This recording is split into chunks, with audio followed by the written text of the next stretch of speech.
I learned music from early childhood on, as I grew up playing several instruments.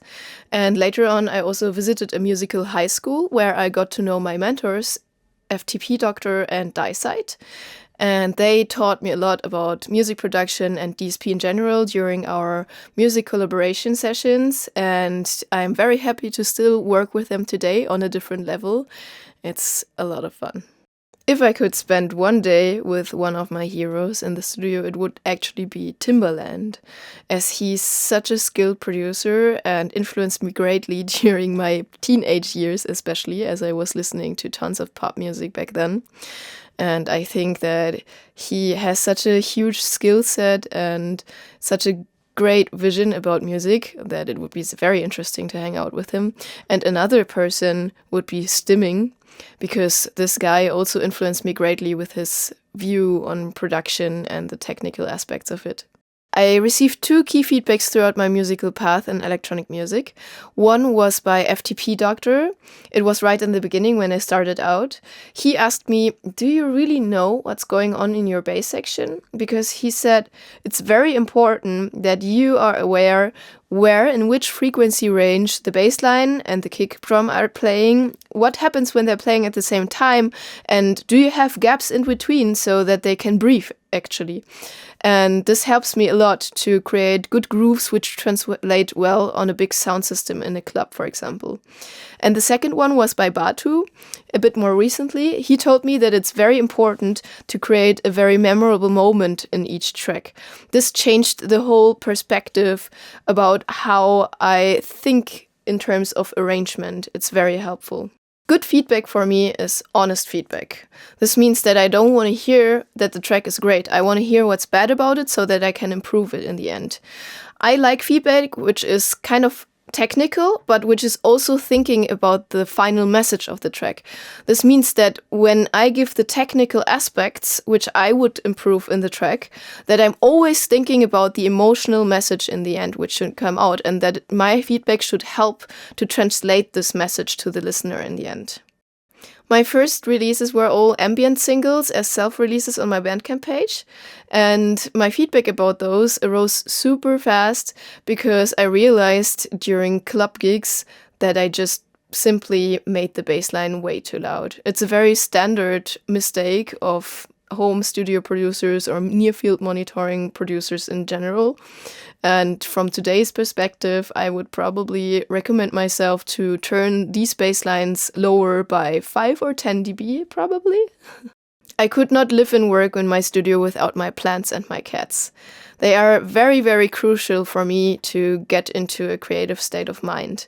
I don't really care about like that the acoustics are very, very perfect and everything. I also don't really care about the gear in the end. The most important is that I feel comfortable, and this is only the case when I'm surrounded by these things I just mentioned. If I would not work in music, I would probably work as a translator, of course, before all the AI stuff happened, or I would just work with plants and animals, or I would work as a UI UX designer, but I'm partly already doing this. The concept of my new album Dream Horizons on Deckmantel focuses on the topic of dreams. With each track, I wanted to focus on a different aspect connected to it. For example, there's this track Gate to Amygdala. This one transports the emotion of fear and tension, which are felt during nightmares. And there's another track called Essential Breath. And this one is focusing on the moment after waking up after a nightmare. And normally I always wake up with a very fast beating heart and a confused or angry or fearful state of mind. And this track contains a very melancholic and sentimental saxophone melody, which I played, and also this pulse accompanied by these vocal samples which say breathe. And this is kind of like how I tackle the state of after waking up after a nightmare, to breathe slowly, to work through the emotion and then get rid of it in the process to start the day in a normal manner. I approached the composition of my tracks in a very simple way. I just started out with loops in the arrangement view, and then I sketched out the arrangement in a rough way during my travels on the road. And then later on, when I finally got the time in my studio, I refined the arrangement, recorded my instruments on top, and yeah, that's basically it. I didn't really script anything beforehand or plan anything. I just thought about, okay, this track should be more melody focused. This one should be like a mix of dub and drum and bass with melodies on top. So I already knew where I wanted to go always when I started a track.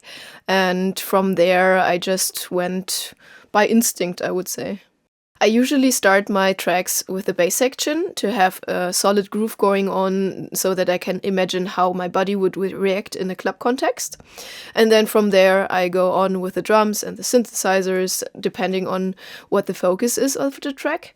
But also there are cases when I just start with something completely different and I have more time to produce the track, then it changes the situation. But there's no plan which I always follow. It's just when I have to be very fast with the track production, I always start with a groove. That's very usual for me.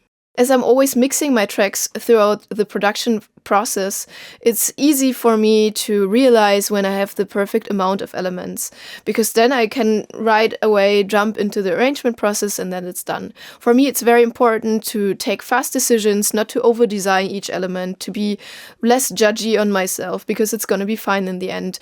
Like I'm designing, for example, some kind of kick drum, bass drum, and percussions, and maybe it's not perfect in the beginning. I can still come back later and think about it again, but it's very important for me to not think about each element for a long time, like without taking a break in between. Because I really want to avoid the state of mind when you reach the point that you're annoyed by listening to your track because you listen to the same loop too long or to the same element. So if that happens, after all, after I made these quick decisions and it didn't work out, then I take a break of 3 or 4 days in which I forbid myself to listen to the track.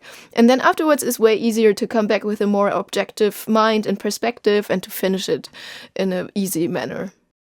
I think you can find the necessity for a high level of intention in both directions, in classical music and also in electronic music. There's just one significant difference between those two, because in classical music you have the composer and you have the performing artist, whereas in electronic music you're both in one. That means that when you're producing the track, it's very important that you're aware of that you have to be in charge of the harmonic patterns, of the rhythmic patterns, of the sound design, of the mixing, all those things together to transport the final message, the emotional message, in a proper way to the listener. So it can be a very good thing that you have to be in charge of all of these things, because sometimes there can also be misunderstandings between performing artists and composers, whereas when you're in charge as one person, you know exactly what you want to talk about with your music. I didn't in particular use any new tool for the production, but what I did was to rediscover the pleasure of implementing my saxophone into music production. The last time I did this was probably in 2019 or something in my ambient tracks. So it's been quite a while and I really enjoyed it throughout the process because I feel saxophone has such a beautiful timbre, and in general to implement music instruments if you can is such a great choice because it's another parameter and something like very human which you can work with in your productions. This time, my album was kind of an exception in terms of receiving feedback because I was a little bit under time pressure. So what I did was I showed the album to my standard feedback assistant, let's say FTP doctor, and it was shortly before I sent it out to the label, just to reassure myself that everything was all right, and luckily he agreed. But what I did in terms of giving myself feedback was to play these tracks out in public when I was playing gigs, and the crowd reactions were so clear to me that I understood exactly which elements I should leave out, which elements I should bring after a break, for example. I changed some things in arrangements especially, and this helped me a lot to understand how the tracks work and what I intend with them and how I can translate the message in a better way.